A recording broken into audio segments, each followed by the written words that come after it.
ይቺ ኤስኤስዲ ሃርድ ዲስክ ትባላለች። ብዙዎቻችሁ በሃርድ ዲስክ ምክንያት ላፕቶፕ ሊያስጠቅመኝ አልቻለም ብላችሁ በቤት ውስጥ ያስቀመጣችሁት ሰዎች ብዙ ነው የምትሆኑት።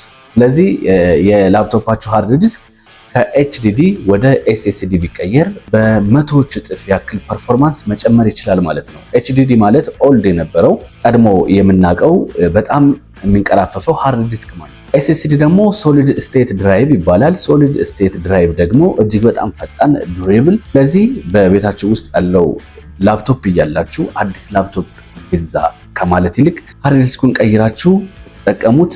በጣም አትራፊ እንደምትሆኑ በእርግጠኝነት እነግራችኋለሁ ማለት ነው። ባዮችን ላይ ባለው የቴሌግራም አካውንት ልታናገሩ ትችላላችሁ። በዚህ በቲክቶክ በኢንቦክስ ልታወሩ ትችላላችሁ። ኤስኤስዲ ሃርድ ዲስክ ከፈለጋችሁ ላፕቶፓችሁ ላይ መስተካከል ያለበትን ነገር ካለ ፖዚሽን ልታናገሩት ትችላላችሁ ማለት ነው።